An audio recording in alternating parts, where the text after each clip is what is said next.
Konsep nilai tambah produk adalah peningkatan nilai suatu produk melalui proses tertentu, seperti pengolahan, pengemasan, atau memberikan layanan tambahan, sehingga produk tersebut menjadi lebih menarik atau lebih berguna bagi konsumen.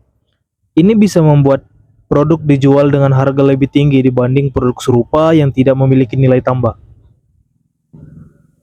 Analoginya seperti ini. Bayangkan kamu membeli sebutir jagung. Jika kamu menjual jagung itu apa adanya, harga mungkin tidak terlalu tinggi. Tapi jika kamu memasak jagung itu menjadi popcorn yang enak dan mengemasnya dalam kantong yang menarik, jagung tadi sekarang menjadi nilai tambah. Popcorn tersebut bisa dijual dengan harga yang lebih tinggi karena orang-orang lebih tertarik untuk membelinya sebagai camilan daripada membeli jagung mentah. Jadi nilai tambah adalah seperti keajaiban yang kamu tambahkan ke produk sehingga produk tersebut bisa lebih spesial dan lebih berharga di mata orang lain. Diketahui per bulan bisa menjual sebanyak 300 bibit. Berarti per tahun sekitar 3.650 bibit dengan nilai produk seharga Rp25.000. Ada pun beberapa nilai bahan baku yang perlu kita ketahui. Yang pertama adalah satu bungkus kecambah seharga Rp350.000 dengan isi 150 kecambah. Berarti sama dengan 2.300 per kecambah harganya. Lalu ada polybag kecil ukuran 20x15 dan polybag ukuran 40x40 ketika bibit sudah siap untuk ditanam. Jadi ada bibit ukuran kecil dengan bibit ukuran besar. Berapa nilai rasio tambah pada usaha milik Pak Kansro, usaha pembibitan tanaman kelapa sawit?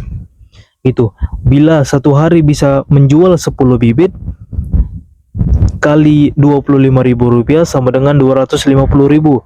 Jika satu bulan menghasilkan 300 bibit yang terjual, menghasilkan Rp7 juta. Jika satu tahun terjual 3.650 bibit, menghasilkan Rp91.250.000.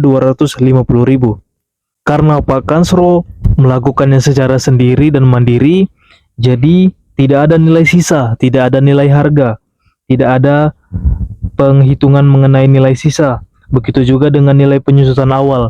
Jadi bila usaha tersebut menggunakan nilai penyusutan, menggunakan alat, itu juga harus diterapkan. Tapi Pak Kansro hanya menggunakan kedua tangannya sebagai media alat untuk melancarkan perawatan usaha miliknya. Selanjutnya kita buat nilai tambah bruto.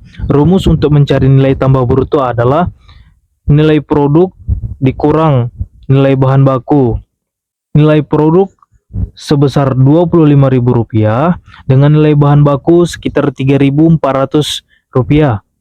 Jadi ketika kita kurangkan, dapatlah hasilnya Rp21.600.